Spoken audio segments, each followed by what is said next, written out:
Yay! You were ready for that one. I was ready.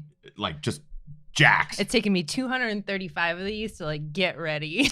Episode number 236. This is apparently where the show actually begins. It's on. It is on. Welcome, everyone, to Ginger Runner Live. Very happy to be here. Welcome. Thank you. I'm happy to have you here. Thank you. Appreciate it. Gonna be a great show tonight. Our guests, I'm so excited because every time we've actually never had them both on the show, but we've had one of them on before. DeNucci's been on the show a number of times. He's just a great guest, a doctor, an ultra runner, just badass, super fast, and funny, and I love having him on the show. His girlfriend Jenny Maier is also going to be joining us on the show tonight. We're going to talk a little bit about relationships, training, and racing, because both of them just crushed their summer hundreds, Rio del Lago and Javelina. And we're going to kind of find out what it's like to be in a relationship, but both be on separate training schedules and have to balance all of that. Because both Kim and myself have had those same sort of scenarios where one of us has a big race, 100-mile or something like that, and it just messes with everything. Schedules, meals, everything. So tonight we're going to kind of get to the bottom of how they made it work this summer. It's going to be... Or did they make it work? Or did they? Find out after the intro. We'll literally do 55 minutes of show in the last 60 seconds. We'll find out. Are you guys still together? We'll spoil it at the end. So sit back, relax, everyone. Welcome to Ginger Runner Live, episode number 236. The show begins now.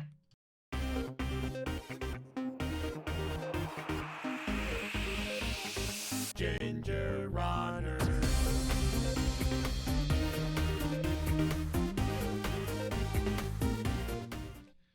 Yay! What is up, everybody? Welcome to Ginger Runner Live, episode number 236. Thank you for taking some time out of your busy Mondays to spend a little bit of it with us.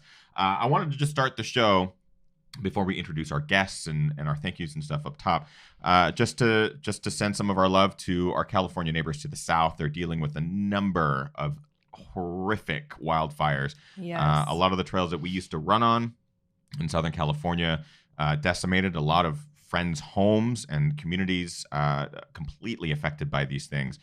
Northern California, same. There's been, it's not even two fires. It's multiple fires have affected my old home in California, and including our guests tonight who have had to deal with a lot of the smoke and stuff like that that's going on in Northern California. But there's communities in Northern California, just dropped the bottle cap, that have been drastically affected by this. So we just wanted to take a moment to send our love and thoughts to all of those who are being affected right now, because these are ongoing. We haven't been able to peel ourselves away from following what's been going on with them. We hope that they get put out soon, obviously, yes. But also the firefighters and the first responders and the people who are working at the front line of this thing. Can't even thank you guys enough. Men and women just putting their lives at risk to fight these crazy wildfires in California. So I just wanted to take that little time right up top of the show there to send our thoughts with them. Tonight's episode is going to be a lot of fun. I mentioned it there in the pre-show. We have two guests. One of our guests has been on the show many times, DeNucci, fantastic guest, radiologist. I always say he's a doctor. I think technically that he's a doctor, but he's also a radiologist. He's going to correct me. Now he's a doctor and a dentist and a lawyer. He does it all. He really is legit. But he's also an ultra runner, incredibly fast, just a super talented guy, also very funny, and I just love having him on the show. His partner in crime, Jenny Maier, is also joining us on the show tonight. They both ran big races this summer, 100-milers. And one thing I really wanted to talk about tonight is how this couple managed to train, race, and work on their relationship through that entire process. Because both Kim and I have been through this process many times over the years, whether it was me training for Cascade or you training for Cascade or any of these other big races that we've done. And we're barely hanging on. Just by a thread. We're not even talking to each other tonight. We're talking to you on our own individual basis. But it training for these big events puts relationships into a micro fine focus, and you end up working on everything. One person tends to help the other person out while they're training. Schedules get cattywampus. I've been using that word a lot. It drives Kim crazy. By a thread, people. By a thread. So I want to talk to our guests tonight about how they made it work. They both crushed their hundreds. They crushed their training. So I want to find out a little bit more about that, because I think it's something that a lot of us will deal with if we have not already. So let's just talk it out tonight. But before we introduce our guests, of course, we have some individuals to thank. Our Patreon crew, those of us, or those of you who support us on Patreon, you are the reason that we are able to do this show week in, week out, month after month. So thank you very much to all of our Patreon supporters. 3 individuals in particular. Chris Lee from Hong Kong is right now, he's prepping for the big can run race. I've talked about it the last couple of weeks, but he's putting on this amazing race, donating cans of food to a local charity. The trails in Hong Kong are incredible, and he does a really wonderful thing there through his organization that helps showcase these trails. Rick Bjarnason, his team at cheekymonkeymedia.ca, the big web design company. They're currently redoing the gingerrunner.com website. Very excited about that. He's an ultra runner himself, very talented, training, and already has his eye set on some races next year. Just got off the phone with him recently. He's very excited about some upcoming ultra events. And finally, Brian Sands, a good friend of the show, good friend of ours. He's been supporting for a long time now, ran his first marathon last year, first 50K this summer. He is going to run the North Face 50K this weekend, pending, of course, air quality. Right. And all that stuff in San Francisco. And he's training for his first 50 miler next year. So just wonderful friend. And all 3 of those individuals help this show so much month after month. So big shout out to them. And of course, Kim. Hi. Hello. What are you doing? As always, you guys, I will be keeping my eye on the chat room. Just a reminder, we are live. So if you guys have questions for Chris or Jenny or both of them, please pop them into the chat room. We already have a lot of banter going on. Tom Collins in the chat room says, no way I could train with my wife. Running is my thing. I think we would drive each other crazy. And I think that's why this is going to be an interesting show, because we're kind of different. Like, we love running. Well, I love running with you. Yeah, I like it. By a thread. But I love spending time with my partner out in the trails or on roads or, training and racing and all that sort of stuff. So I think there's 2 sides to this coin. Yep. Strong arguments in both camps. But let's just introduce our guests, because they've been sitting so patiently for so long. Literally like an hour in an airtight room. They don't have much air left. So without further ado, Chris DeNucci and Jenny Maier. Yay! Yay! Hey, guys.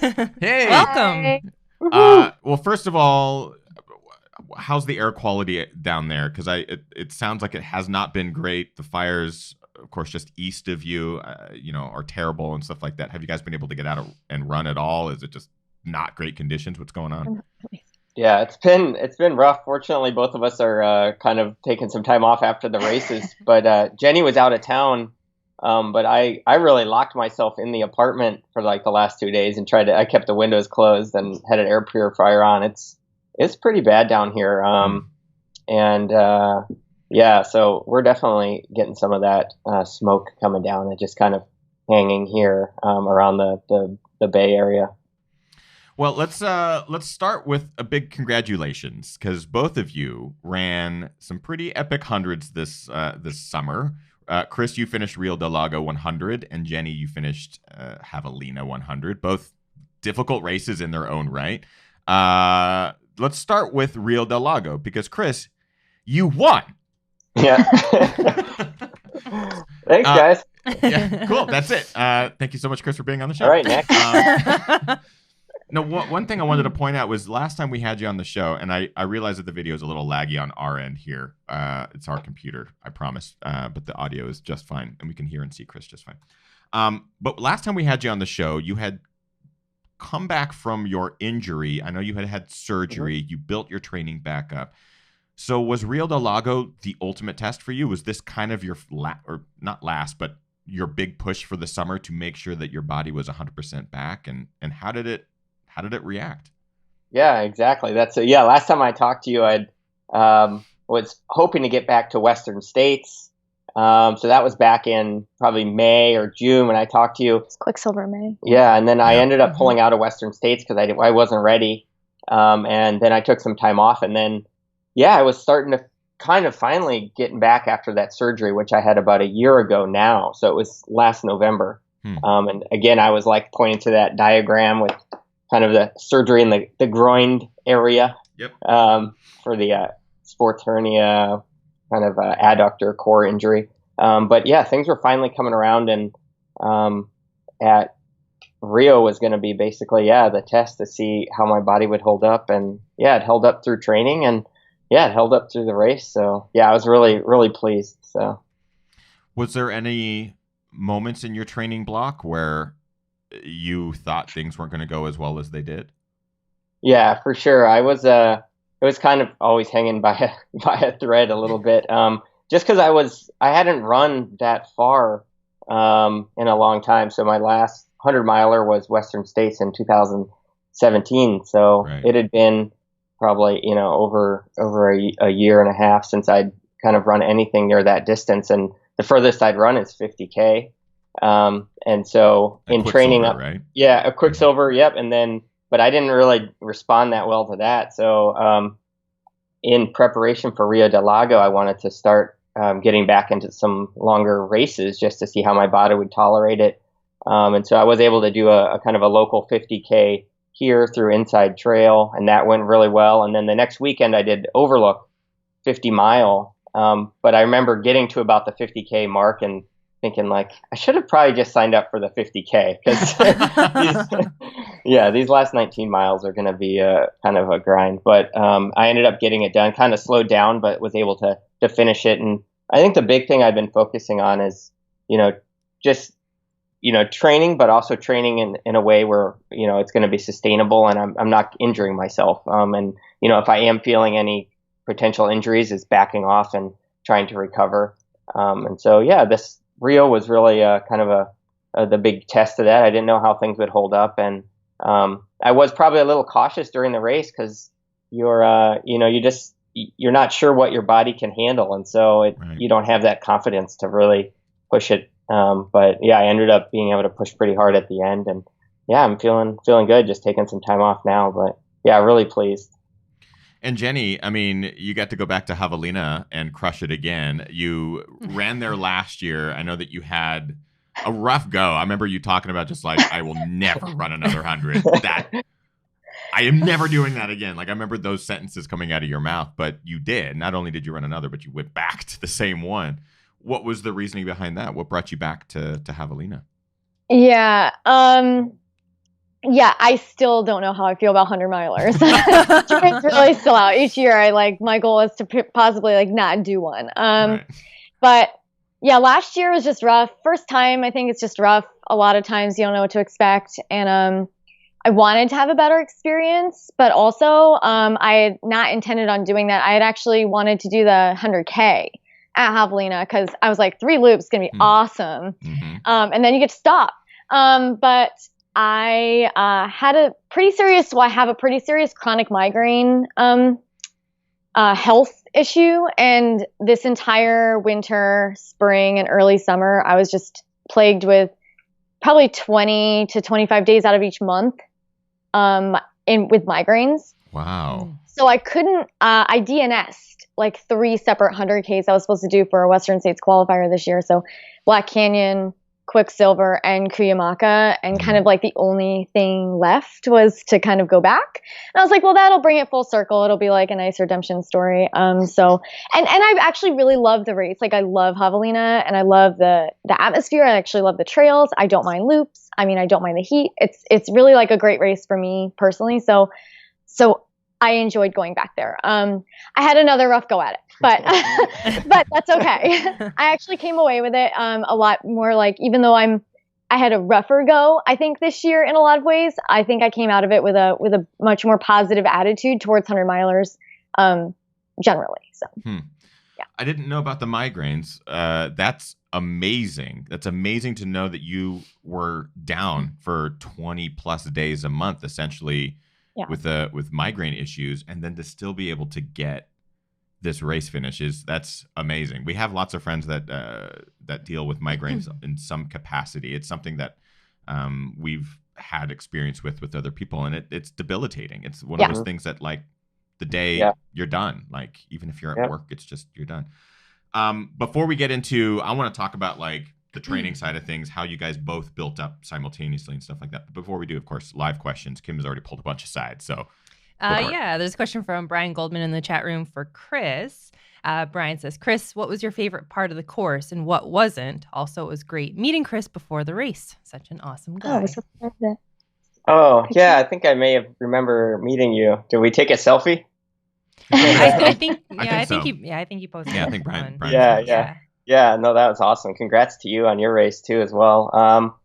There were some parts. It was one of the parts of the course. It actually runs on Western States course, which to me was a part of the appeal of going to this race because I'd missed Western States, and I'm like, okay, I'm gonna get back out there and I'm gonna get a run 100, and I'll have some of that experience. But race day, it actually turned out to be kind of not what I was expecting. It comes earlier in the race.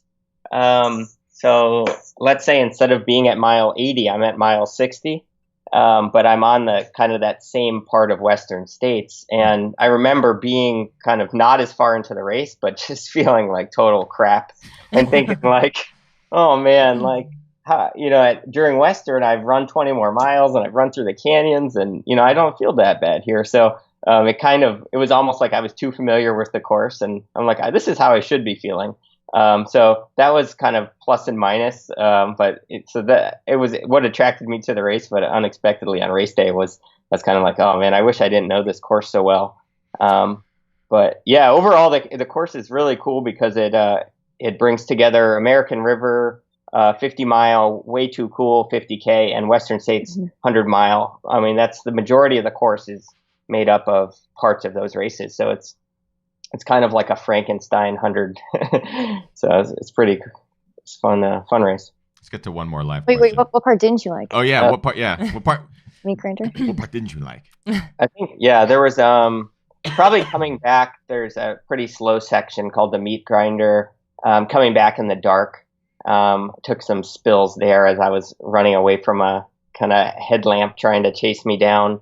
So yeah, that was probably my least favorite. But I think a lot of these things, like at the time, it's your least favorite, but then you look back and you're like, you know what, that was really cool. So it's like, you get that like in the moment it sucks, but in retrospect, it's often ends up being the things that challenge you the most end up being the ones that we kind of usually think about and talk about all the time. I feel like that's also the reason that Jenny signed up for Javelina again. It's like, exactly. 4 days after, you're like, oh my God, never again. And then 2 weeks later, you're like, I'm good. I'm going to go do this. Let's get to one more live question and then we'll dig in. Yeah, a question from Connor in the chat room. Connor asks, what was the most challenging part of the course for you, either of you? And was it physically or mentally? So what was the harder part of your race? Yeah, Jenny, let's go to you because we kind of just talked to Chris about that. I'm sorry. So favorite part of the course that we did? Most challenging part. Most challenging. And then Connor was also asking, the physical or mental aspect harder? So, like for me, I think in Javelina, loops, you get really familiar with the course really quickly. But you do it washing machine style, so you get to know like all parts of the course in different ways, and that's what I really love about that. The most challenging part of the actual physical course is this one rocky section that you go up between two aid stations on one side of the loop, but like before Jackass Junction. Mm-hmm. Obviously, like it's just technical, super rocky. I'm going to lose a toenail because of that section. You have to go through it like numerous times. But the most challenging part of the Javelina course is by far like the differences in temperature. So like for me, it's the fact that it's like super hot during the day and you're managing that. And then it's actually like, for me, the hardest part is the fact that it's like freezing cold at night, or it feels freezing cold because you're literally running in 90-degree heat during the day, exposed, and then it's like windy and super cold at night and you're just losing all this body heat. So for me, it's like basically being freezing cold when you were just super hot. That's, I think, the most challenging part for me for Javelina. I don't have very much body fat, and like regulating temperature is on the heat side isn't that hard, but like I get cold really easily. So even if it dips down to like the low 50s at night when it's like super windy, it gets to be pretty like you're wrapping yourself in Mylar blankets type cold. And it's one thing to have a variation of 10 or 15 degrees. It's another to have it 50 degrees. It's like 50 degrees. Yeah. Yeah, and it goes really quickly too because it's a desert. So the sun sets and it's like done. It's super nice in that tiny window. As soon as the sun goes down, you're like, this is awesome. And then like 15 minutes later, you're like, this is freezing. No, and then for me, definitely physically. This time around, like it was more scary, I think, because you know what's coming. You know, like the pain that's coming. Like before for your first 100, it's like, sure, it's going to hurt. And then you experience it and you're like, that was terrible. And then the second time around, you are like, oh my God, I know what's coming. This is going to be awful. I think I cried like 2 days before the race. I was like, I don't want to hurt that much. But you have a different experience every time because like it felt so different this time around. Like I felt a lot better in a lot of places, but then I got a pretty bad injury actually around the third loop. It was kind of like a freak injury that happened. So for me, definitely the last 38 miles was I guess you could say it was mental, but for me, it was super physical. My body was like, I think most people would have probably pulled themselves from the race at that point. So it was probably physical at that point.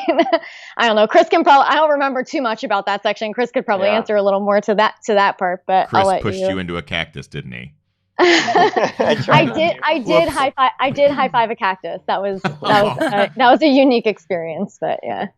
I want to kind of dig into just now knowing that both Chris was dealing with the surgery and the recovery from the surgery on the adductor, just getting his running back from zero essentially, and Jenny, you dealing with the migraine. So you're both dealing with some sort of issue that's keeping you from probably running 100%. 100%. Yeah, we're broken. Time. We're broken. People. Yeah. So, I really want to kind of find by a thread how you two supported each other. How did the relationship come into play during your training and your build-up? Was there support? How did it work? And we'll hear from each of you. Let's start with you, Chris. Just kind of want to hear how you dealt with your training and then also supporting Jenny with hers. Yeah. So, I mean, I think. Given that, we both had kind of different demons we were battling against them, and we were both kind of building up at the same time, being that our races were only about a week apart. So kind of a lot of our peak training was falling during the same weeks. I think some of the things that we've tried to do with our relationship in running is we run different paces. So it's not like Jenny and I are going to both go out and do the same workout, but it doesn't mean that we still can't run together. So we try to incorporate it into things like a run date or something like that, where, since we're both spending a lot of time at work and then, we come home, we want to spend time together. The way that we can do it is, all right, let's go run to dinner or do something like that, where we, do some sort of easier run that, we're rewarded at the end, and then we can take a lift home. But I think that's one of the ways in our relationship that we're able to try to, still, maintain the relationship, get some training in, but also kind of do it in a fun way. But yeah, we'll, otherwise, I mean, the things with the migraines for Jenny, I hadn't really known someone who'd had migraines before at this level, and they're extremely debilitating. And so just seeing her go through that and, not being able to get training in and stuff like that. So I just try to, support her any way I can to help out with things that she might not be able to do when she's suffering from those. But I don't know. I think we kind of both support each other in different ways, but I think, sharing some of the miles together is good, but also being able to do it separately, I think, is good as well. Just because, we, sometimes during those runs, it's like our paces are a little different or things like that, and sure. They're not always like, all puppy dogs and ice cream out there when we're running. So I'll elaborate on that. We're like in a run. That's our run. Why are you going so fast? Right. And he's like, I'm not going fast. No, I think like Chris is super supportive when it came to the migraines. I think the biggest challenge for me was that it was inconsistent training. Like I had no idea when I would have a stretch of time where I could actually train. So I had signed up for all these races, and my race schedule was kind of like up in the air. And so really, I think what Chris did to support me the best was we kind of sat down when we both were kind of on the healthier side. Like it was after Quicksilver because we both ran the 50K at Quicksilver. And we were both like, okay, like didn't feel great, but like, let's give a go at like 100 later in the year. And we both kind of sat down together and really like systematically talked about which races we wanted to do and like what would fit best for both of us. And we kind of decided on the race schedule together. Like maybe it wasn't super ideal. Like Chris had other hundreds in mind. I had other things in mind. And so just really remaining flexible. Like he was really flexible with me in terms of like, we knew that Javelina and Rio were like the two that were probably going to end up being ones that we did. Right. And he let me pick. And I literally said, like, do you want to do Javelina? I mean, it has like a good amount of competition. Usually on some years, it's a Ultra Trail World Tour race. It's a great course, and I think Chris would do great on it. And I still want him to do it one of these years for sure. But he was like, well, which one do you want to do? And I was like, I don't know. Like, I like Javelina. Rio doesn't excite me quite as much. I really love not having poison oak on my course. So I'm like, that's kind of the deciding factor. So I really wanted to, and so he kind of like let me choose which race I wanted to do, which was really nice because in all honesty, like his racing is, I mean, it can't, I mean, at most times it's a little more important than which races I choose. So that was, I think, really like a great way that I felt at least supported. It's interesting to hear, I mean, compromise. It sounds like compromise comes into play here to at least find that balance. How much do you think you guys are compromising your own training for the other, or if at all? Like, are you not running a certain distance because you want to go on the date night run with the other partner, or is there sacrifices being made or compromises being made? How much do you think that comes into play in making this a success? I feel like, yeah, there's probably are sacrifices and compromises, but in the end, when you look at kind of running and life and kind of the bigger picture, it probably ends up being beneficial. So yeah, there's like that extra mile I didn't run so I could get back home and, pick Jenny up at the BART station or something like that. I mean, I think there's things that, on the grand scheme of things, you compromise a little, but I think overall it benefits the whole. So I think that's what I found. I don't feel like I compromise. I feel like we both do our own thing when we know that we need to do our own thing. And I think that we're both respectful of that. I think like I can sometimes have a little bit of a tendency of being like a little jealous because like I can just run less miles than Chris on a weekly basis and my training looks different. And so he goes out and runs with me and then he wants to go out and do a second run. I'm like, was it not good enough for you? And so there's a little bit of that, but I think generally we both get the training in that we need. I mean, Chris isn't a super high mileage trainer, like when you look at other people running at his level. So I think it's not like we never see each other because he's out running like 140 miles a week. So I think it helps that Chris has kind of found a way to mold really good training into slightly less mileage, or I mean, it's still really good mileage, but you know some of those guys out there, they run like crazy. And Chris has just never been one of those people because of his work schedule. So I think that this helps. Mm-hmm. And I think it works for us. And I think that it has its bumps, obviously. Then, Jenny also kind of brings me into doing other things that are, would be considered, cross training type activities. So we do something that's like a Pilates, but it's Lagree. And it uses like one of those big torture device reformer machines. But, after my surgery, what are we talking about now? What is this Lagree? Do I need to Google this? Cross training. Google reformer device. Is that what they're called? No. Anyways. I don't know where you're sending me, Chris. Kim knows what we're talking about. It's one of those torture device things. Oh, gotcha. Yeah. No, so it's a group class, and it's something that like I used to be a group fitness trainer. Obviously, I'm a yoga instructor. That's something that I find extremely helpful, not just vinyasa yoga, but just having a better knowledge of the body to be able to recover and perform better. So I go to group classes a lot, and I find that some are more valuable to being a runner than others. And the ones that I find are valuable, I drag Chris, and maybe he sometimes is the only guy in the class, but I think he's found it really useful because a lot of these like mimic kind of PT stuff you would do in PT, and I think that it's a good way to get a workout in that's not running. Yeah. Yeah, Miranda in the chat saying Legree is the best and the worst. And based off of this description, I imagine that's exactly what it is.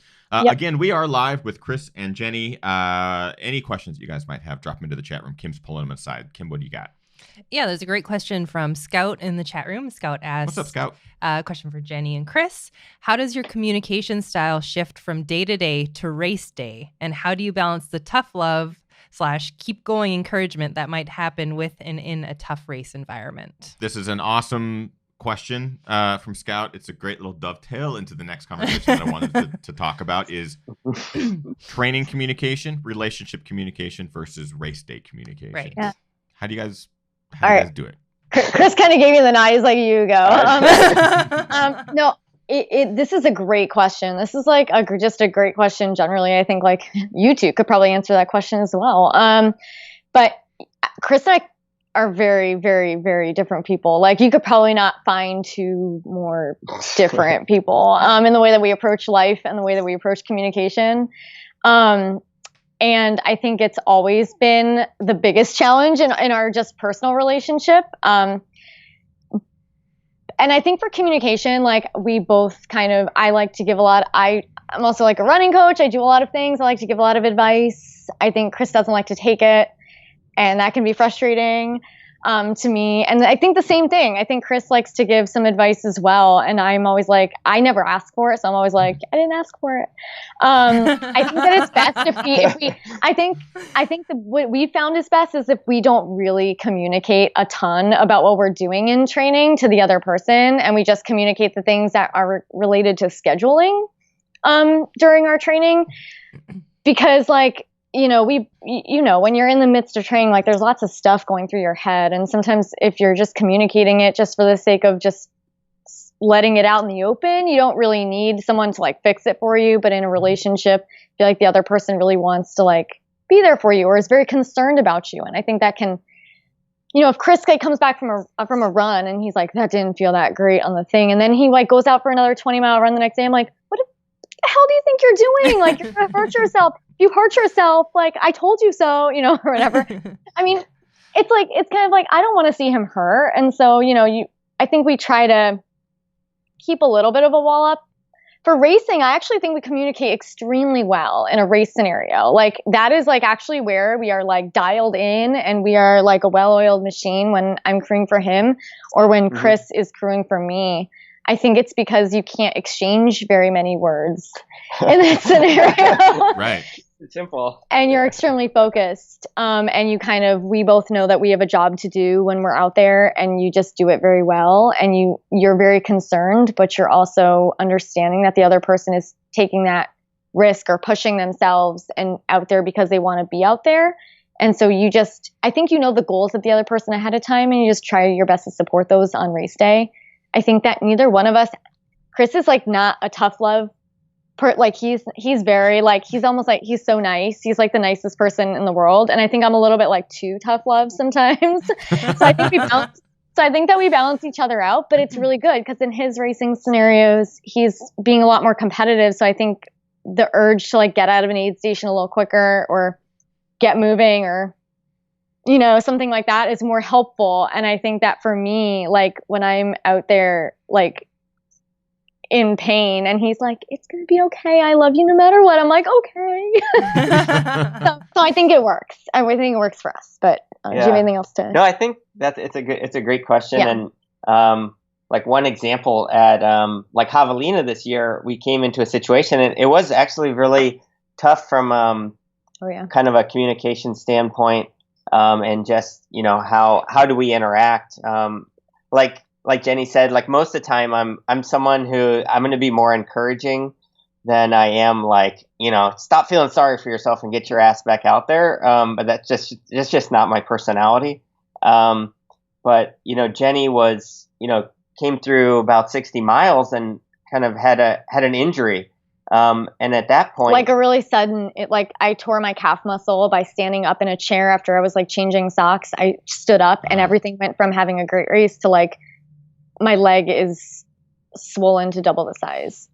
Yeah, and so in that moment when, she's having trouble walking and having, pain, and she was able to walk, but I mean, it was going to be a long 40 miles of walking through the desert and through the night. And, part of me just wants to be like, hey, come, this isn't, it's not the end of the world. Just, let's end the day and get into the tent and, take it easy and like comfort her and try to take care of her calf. But, I knew I had to, know, why is she out here? What does she really want? And what does she want for herself, in these moments? Right. And so then, I had to be like, get your ass back out on the trail, And, but it was a kind of frightening for me because I'm like, is that the right decision? Should I, you're 60 miles into a race and you're not thinking that straight, at least the runner isn't. And so, I was questioning myself and, pushing her hard to do that. And I think in the end, we got her in under the cutoffs, and she got her 100-mile finish, and she got her Western States qualifier. So, it turned out well, but I'm like, well, if she doesn't finish, she's going to, like, I'm going to be in trouble. No, but there's certain parts where, like, you don't know what's going on out there. Like, it's a 100-mile race, and you're kind of like, Right. I don't know what I want to do. Like, do I want to quit? Do I want to keep going? And I think the hard part is because Chris is a doctor, as you've mentioned, many kinds of, a few kinds of doctors. And actually, all of them. Ethan, I'm the lawyer. I'm the former lawyer. Yeah, for a long time. Chris, I asked him like unsolicited medical advice out there. So I'm like, will I need surgery if I keep going? He's like, I don't know. He's like, I don't know. Meanwhile, Chris is like, do I need a lawyer? Like, do I yeah, let me get my lawyer. I'm like, will you sign this paper that says that if you advise me to keep going? Yeah. So I mean, that's hard for him because I'm like, what do you mean you don't know what's going on in my leg? And he's like, I don't know. No, but I think that in a race scenario, I think we actually is it a bad thing to say? I think we work even better than like normal life, but we know how to support each other really well when we're out there, I think. It's interesting because even just hearing you guys talk about that communication, I like am thinking back to times that you and I have either raced separately or together, and there's those moments where you have to communicate certain things in a way to that other person that they'll listen, they'll hear, and they'll process. Because it's, when you're in a relationship, you have very specific ways of communicating. If you're in a fight, you communicate a very specific way. If you're tired, you communicate in a specific way. If you're hungry, you communicate in a certain way. I don't know what you're talking about. By a thread. But in a race environment, it's almost like you have to distill your communications with that other person because you only get them for brief periods of time. You also get them in a less than stellar state of mind. They might be hungry, calorie deficient, tired without sleeping, all sorts of things. You really have to communicate very succinctly. And I'm glad that you brought that up because I'm realizing kind of back to your cascade and my cascade and just when you were pacing me as I was dipping into hypothermia mode, the sentences and the questions were short and sweet, and the answers told you everything you needed to know. You'd be like, are you warm? How are you feeling? And my answers basically told you everything was bad. And it was like, I don't know, there's something about being with your significant other who you do communicate with on such a regular basis that they can see the things that you can't, kind of ahead of time. So I can imagine, Chris, you seeing Jenny come in or knowing about the calf injury. Yeah. In your mind, are you thinking, make sure that she knows it's okay if she can't continue because it's injury based? Or are you thinking push through it, get the finish, get it done, and then we'll deal with it on the back end? What's going through your mind at that point? Oh, like in my mind and seeing someone else go through that, the initial thing is like, stop the race. Like, you don't need to run anymore. Stop the whole race. Everyone gets a DNF. Jenny's calf's hurt. That's my initial gut is like, stop. If I'm running, it's like, I have a different perspective on it, but seeing a loved one, it's like, I don't want them to be in pain. But I had to kind of go against my gut feeling and be like, kind of kick her in the butt to get back out on the trail. And after I did it, she went out with her pacer, which is like, I'm was super amazing that she was able to have one of her friends come out and pace her. Yeah, my pacer was awesome. She did such a good job managing that. Like, it was everything that I need, and But yeah, even so, I kicked them back out on the trail basically, but they got about probably like 25 feet out, and I second guessed myself. I'm like, oh, maybe I second guessed myself maybe too. I shouldn't have sent her back out. And so then I ran after them. Oh yeah, that's and then right. I was kind of following, like lurking. I forgot about that. Like watching their headlamps. How's she doing? Like following along to make sure that they didn't pass out in a cactus or something. But yeah, I think it's tough watching a loved one go through that. And like the one other thing that before I forget to say it is what I was thinking at the time is that I wish we had kind of had a plan for different scenarios laid out beforehand, because I think this is what she wants, but I don't know 100%. Like, and in the end it was, but it's like, maybe next time we have a discussion, be like, all right, if you twist your ankle really bad, do you want to just finish at all costs, or, what, because your mind might not be there, but how do you want me to help you, like, have your best day that you can given the situation? And like, we hadn't had that discussion. And so I thought I knew what she wanted, and it ended up being right. But I think that would be a piece of advice, is to, have that discussion, even if it's just with your, you're pacing someone at a race, it doesn't have to be a loved one, but, because everyone has different goals, and I think what they want out of the day. And I think in the moment, sometimes you're in so much pain that can that can quickly disappear. Like, you're like, I don't know what I want. But at the end of the day, like, you kind of knew what you signed up for, and you have to make a smart decision out there. Like, I never advocate people pushing past their limits. But I think that depending on what kind of sacrifice you want to make, like, I'm not running for a while, but like, I think that you can make a decision in the moment, like for a loved one or like with them, if you have that discussion ahead of time. And we talked about that afterwards. We should really like talk about that, because it's the same thing with Chris. Like, if he was like taking those downhills at Rio, like really hard, like, and he was coming in like limping at some point, like, the last thing that I wanted, honestly, like, I was terrified, because the last thing I wanted was for him to injure himself at Rio and not be able to run Western. Like, that's like the worst case scenario, because that's like what you do to get back there. And so for me, it was like, yeah, take it as slow as you want. Like, take it easy. Just like, don't hurt yourself out there. Wrap yourself in bubble wrap. And I know that that's what you were wearing, the Hoka bubble wrap. It was weird, man. Weird shorts. It's actually what they're making the new Hokas out of. It just pops for like 3 miles and then they're done. It's what those noises.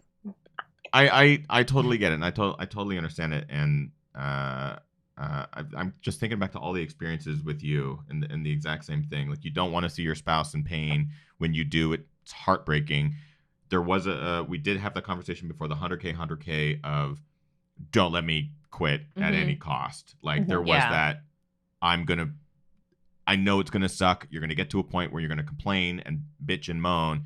But when that happens, shut me up and push me out. And that's what Kim did in the kindest, most loving way. But yeah, she did that exact thing. It was like, you're fine. Like, everything is fine. Everything is going according to plan. All the bones are in. Like, there's nothing broken. Keep going. And it worked. It worked out. And it was that communication beforehand, for sure. Again, live questions. Kim's pulled a bunch aside. Go ahead, babe. John in the chat room had a question in regards to how do you guys balance your professional lives with your running lives? Any tips, comments? We both have really weird schedule. Yeah. You guys probably know, but Chris just recently finally finished school after 39 years. Yay. Done with school. And so we both have like super kind of oddball wackadoodle schedules. So I work mainly now. I work overnights or late evening. So like last night I worked from 8 p.m. to 2 a.m. or actually to 4 a.m.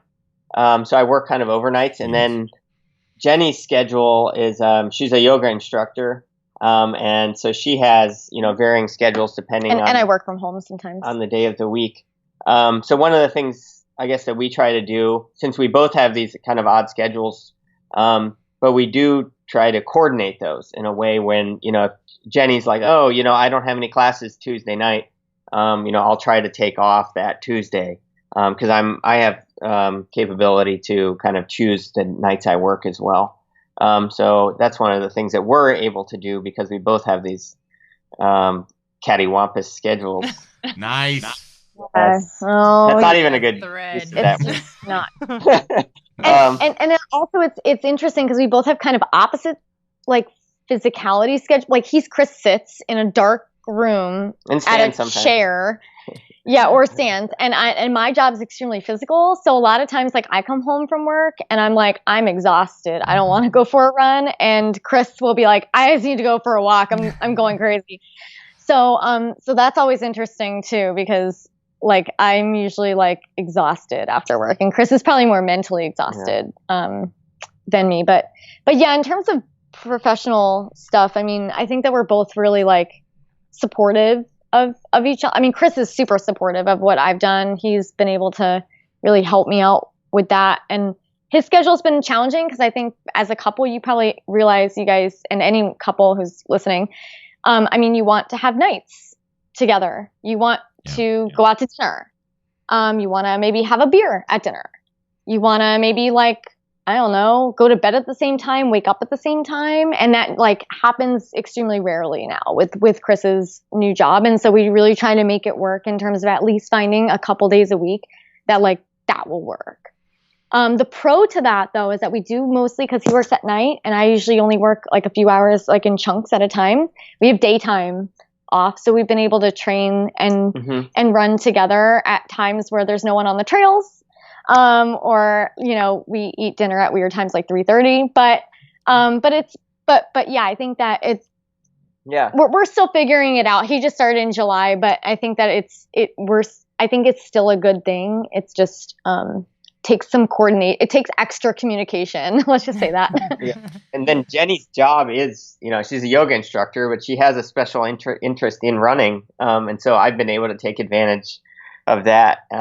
In that, you know, I can bounce things off her, or, you know, especially for, you know, I work with a lot of athletes locally and online, and I do like workshops like for athletes who want to incorporate not only yoga but like movement and strength, because I'm a personal trainer as well. Right. Sort of like into that. So yeah, so Chris has been able to kind of take advantage of that, which is nice, because when he was down at Stanford and commuting, we were like basically nocturnal animals. Like I would only see him at like 9:00 at night to like 4 a.m.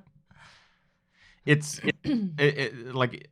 one of those things where even though Kim and I have been more freelance and been able to work on this stuff from home most of the time, there's still like a balance of schedule. We're still figuring out which hours I work best in, which hours you work best in. And there's that scheduling where we're kind of beginning to find it again.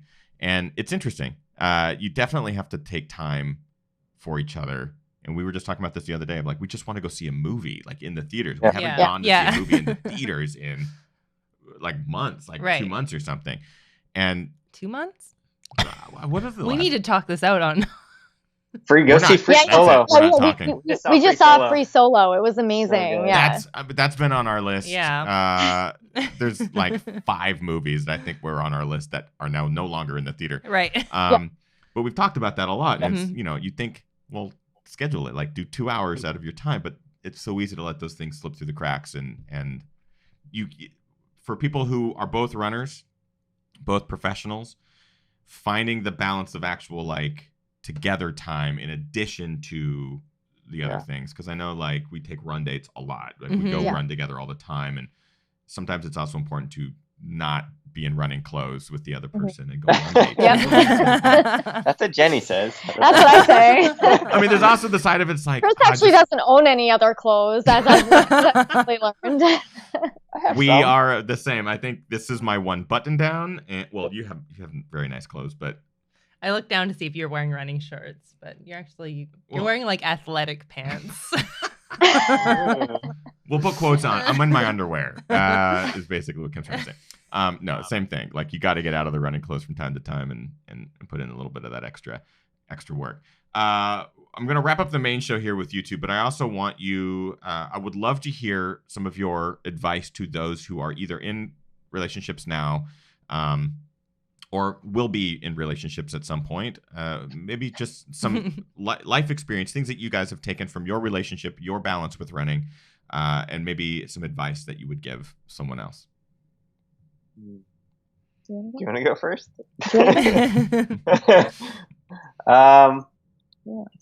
Gosh, I guess we could go back to, one of the main things is, staying flexible. I think a lot of the issues that come up in relationships, even if it's two runners or a runner and someone who's a non-runner, is being extremely rigid, let's say, in your training plan, and not making that little extra effort to maybe do something that's going to be more beneficial for your relationship rather than your training. Right. And so I would say just erring on the side of being more flexible with your training, because I know the kind of the rigors of okay, I'm going to do 6 miles today and 5 miles tomorrow and 10 miles the next day. I think that's a part of the draw to training for these events, is it brings structure, but kind of allowing some of that to relax a little bit. I think that would be overall beneficial for a relationship and not really take too much out of your training. But that's what I found, is being more flexible in what I'm doing from a training perspective. And I completely agree. I think that's key to longevity. I think that's key to relationships, even not romantic relationships. I think just like friends, things like that. Yeah. Having a life outside of running. But I think when I see some, every couple is different. Every relationship is different. I see some that have a really different dynamic than us. Like when they train, it's like Chris has we have different diets as well in terms of like how we cook and how we eat during training. But like everything in my life doesn't always revolve around training. And I think even at Chris's level, I think it's important, because I think a lot of people think elites, it's all they do, and it's like 24/7. And sometimes it has to be, and that's okay. And that's necessary sometimes. But Chris has found like a really great balance to be able to not have it all consume. Like if we want to go out to a movie, it's not like I can't sit down for 2 hours because that's going to hurt my hip flexors and I have a long run tomorrow. It's like, or like I can't have that. Chris doesn't eat like a ton of like grains, but like if we're out and he's like, I'm not going to have that slice of pizza. He's not one of those people he loves pizza. We both love pizza. But he's not one of those people who like makes it really awkward to be in a relationship when they're training. And I think that's really important, because we probably would have started dating in the first place if that was the case. Sure.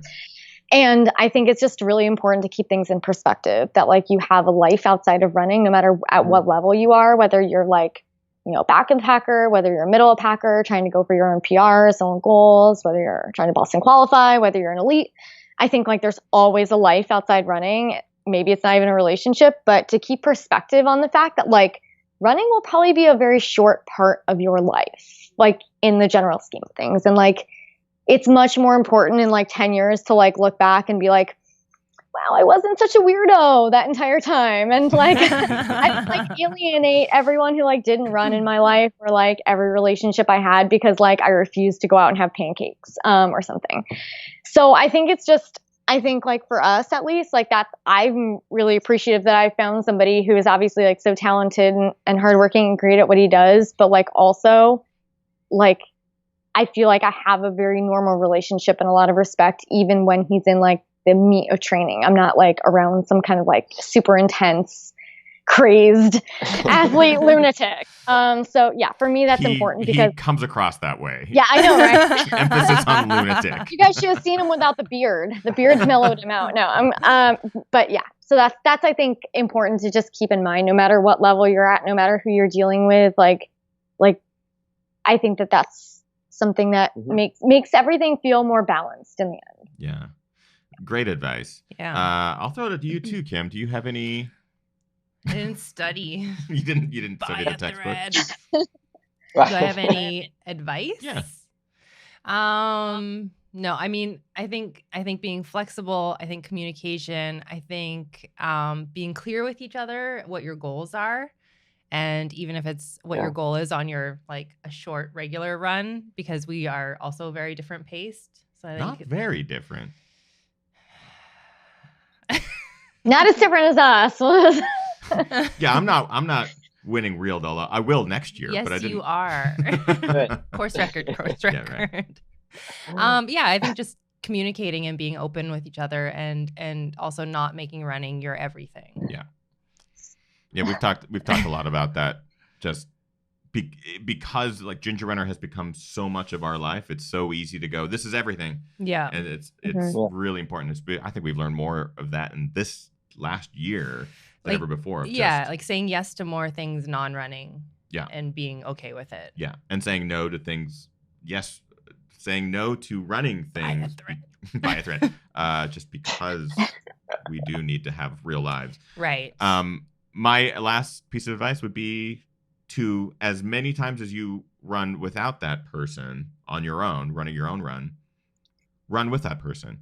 Like, I love running with you. I think you like running with me, but I think there's times when you're like, oh, I hate running with Ethan because you feel like you're holding me back or anything. But I value every minute I get to spend with you on the trails or on the road. And I know you guys run together occasionally. You mentioned it, like the date runs and stuff. And But I think Chris likes running with me even more than I like running with him. I mean, it's like I think you're probably for that same reason. He really likes it. He doesn't mind it, and I actually like it too. But yeah, it's an important component to like enjoy company. Obviously. Yeah. Enjoy We talk company. through work stuff. Yeah, we do a lot of brainstorming. Stresses. I mean, everything. We have those great long run. Like this weekend, we had a couple of them back to back where we just vented, and that's my big thing is if you are in a relationship or you're gonna be in one someday or anything like that, I think getting out on at least one or two runs with that other person, I think is valuable, and adjusting your pace to go as slow as you both need to go and not caring about it,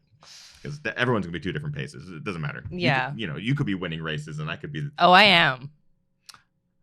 Buy a thread, my friend. That's going to wrap up our main show. I love having these two on. It's always great to talk to them, and it's great to kind of catch up and see what they've been up to. They both crushed their hundreds this summer, managed to balance their training and overcoming their obstacles in the process. Real Del Lago 100, Chris won it. Javelina 100, Jenny made everyone DNF. Yeah. She got her qualifier. Yeah, Jenny, you finished. You got your qualifier. Huge congratulations to both of you. Just stellar summers. I hope you feel like it was a nice button at the end of it to get those two races done. It was. Thanks, guys. Jenny, this is your first time on the show. So we have a tradition here called the Quickie Question Quiz. We've done this with Chris DeNucci, the other Chris. We've done this with DeNucci a number of times. I think maybe twice. But Jenny, we've never done it with you. So here's what's going to happen. Can I like phone a friend? We're gonna do it where Chris is actually gonna answer what he. So there's 10 okay. Yeah, it's very fun. Very fun. Very easy list of questions. They are about as basic as they come, but the same questions for everybody. We're gonna ask the question to you, Jenny. When you come up with your answer, we're actually gonna start with Chris. Chris is gonna answer what he thinks your answer is. And then we'll find out what the real answer is. You guys are really testing this like hanging by a thread thing, right? Because he's like stressing so hard now. Okay, first I will be the first to admit that these questions aren't the regular questions couples would ask each other. Like, right? What do you eat before every race? Like, those sorts of things. Like, you may not know this. It is okay to not know He this. can answer that. We've been together for 4 years. He can answer that one. Then he's gonna do quite well. He's like, I don't remember. Right. You do. You know what I do. We'll do our I best. gotta go, guys. He's got to go do a long run. We're connected. We're tethered. Okay. Yeah. As long as we both, I'm sure you both can promise that the outcome of this will not determine whether you share headphones in the future or not. Okay, here we go. Jenny, when you're ready, and I guess Chris, when you're ready, give me the thumbs up and we'll just get right into it. Okay.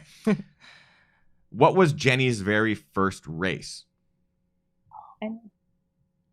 Like trail race. Sorry, I'm a lawyer. I need clarifying things. I think it was Stinson Beach, like some sort of 15K or something like that. Do I need to like? Yeah. So Jenny, what is the correct answer? What was your very first race?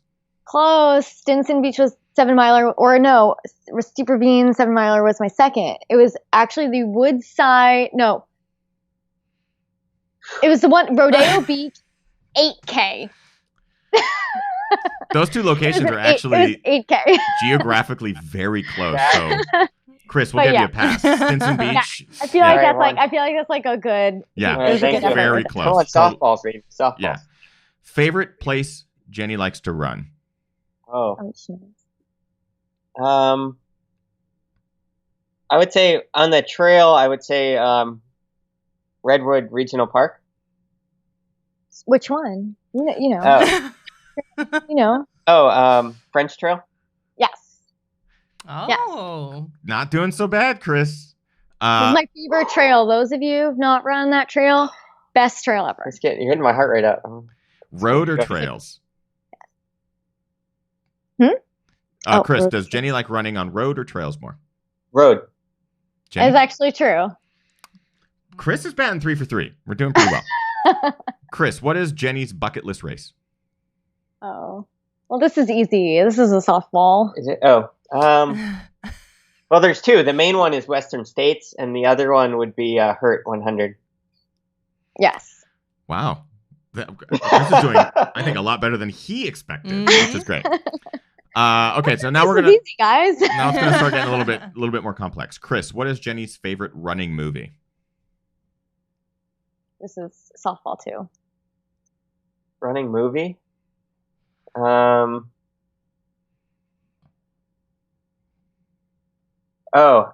Unbreakable. Dang, Wow. Chris. Although very close second is the Ginger Runner movie about Gorge, where you That get is me a good one. where you get me super awkwardly crewing, where like I'm standing next to Devin Yanko and we're like a foot away from each other. She's like 6 feet tall and I'm That's a like classic. short. The I look like correct a answer. child is crewing for Chris. Yeah. Okay. So you both got that one wrong. Yeah. What is Jenny's guilty pleasure TV show? I'm I'm gonna there's hide a from couple. I this one. think. Wait, is it? Yeah, The Bachelor. I do watch The Bachelor. That's one of many. We'll see that. That'll pass. What's her favorite pre-race meal? Oh, you know this. Um, Like the night before. Yeah. Oh, the night before. What did you have? Is there any? I don't know. Just some pasta. I don't know. I actually really do like pasta. Honestly, I have like an iron stomach. I can eat basically anything before a meal, before a race, so I don't have a. Pasta's good though. I eat pasta a lot. We'll We'll give him a. Okay. What is the first thing Jenny grabs after a race for an indulgence? After this last one, she was grabbing for the carpet to try to get herself off the floor for about 6 hours at our Airbnb. That was a rough one. I would say,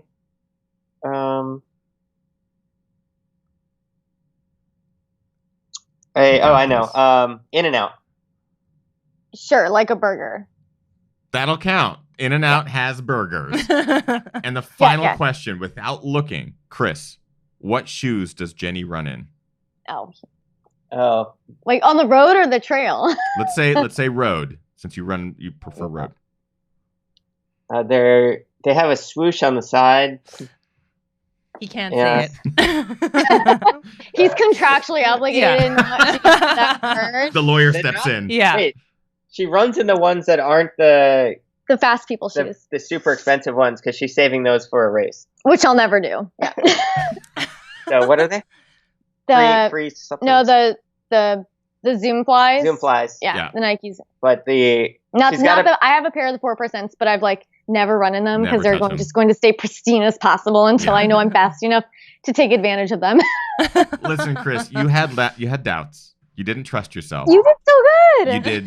That's pretty much 100%. There were some wishy-washy, cattywampus answers in there, but for the most part, that's a success. Congratulations. Thank you. Thank you. You both are wonderful humans. Thank you so much for joining us on the show tonight. Can you remind people where they can find you on social media? Chris, we'll start with you, and then Jenny, in case there's any residual questions and stuff like that. Chris, go for it. Sure. I'm at, I think it's, the DeNucci on Instagram, and the same on Twitter. And then Facebook, I'm Christopher DeNucci. And then my website is just chrisdenucci.com. And Jenny? I'm just on Instagram. I'm Jenny Maier or Jenny Maier Yoga if you're interested in like stuff like that. I put a lot of stuff on stories, and you can find me. And I don't do the Twitter. I just don't. I mean, I look on it. I look on it for updates, but I never post. So don't look for me on there because it's probably going to say something about like 2011, and that's just not cool. You also call it the Twitter. Yeah.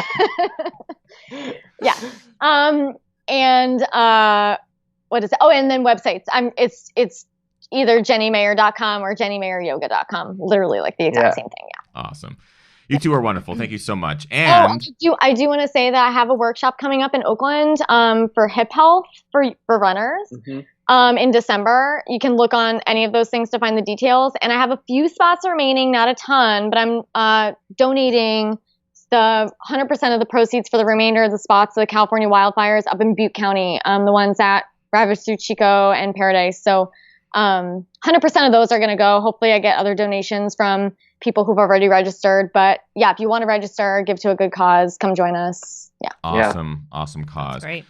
Big thank you to our guests, Chris and Jenny, for taking the time out to join us. They're awesome. And we are going to have them join us for the post show here in just a couple of moments. If you are not familiar with the post show is, basically it's a more intimate, a quick interview with them. All the questions that didn't get asked during the main show, plus additional questions for all of our Patreon members, GR crew members will be able to participate. If you would like to support this show, we can, they're cheersing, by the way. Successful show, guys. I passed the test. If you would like to contribute, help make this show happen week in, week out, month after month, for as little as $1, you get access to all of our post shows, both in real time, right after they happen on Monday, and also all the archives. All you have to do is go to patreon.com/thegingerrunner. Again, starts at $1 a month, which is a fraction of a cup of coffee, and it helps everything that we do here from live shows. We're proud Patreon supporters. We love you guys. For a while. Yep. Yeah. Much thanks and love for that, because it really does. It helps everything happen. We don't care what level people are at. It really is just, it's a community of awesome people, like-minded athletes, and it's a great forum on Facebook and a really amazing community. There are a lot of people at Javelina that were GR crew members that supported each other, crewed each other. It was really cool. So please consider it if you have not already. That's my big plug. And all the podcasts are getting updated right now. You could go download them on your favorite podcast platform, iTunes, Spotify, everything. Leave a review, because apparently everyone's asking for the reviews these days. I realize I never ask for reviews, and it's the only way Apple will actually like bump it up. Is that what they're calling it? It's a ploy. That's what them kids are calling it. Bump it up. So consider it if you haven't already. I realize the audio and the video are a little bit laggy right now, but we got to get this computer it's on its last legs. To the post show. We're going to move into the post show with Jenny and Chris here in just a couple of seconds. If you are a Patreon member, we'll see you in a couple. If not, consider it. Get out there, train hard, race harder, and party the hardest. I know I am. We'll see you guys next week for more Ginger Runner Live. That's it. Bye. Bye.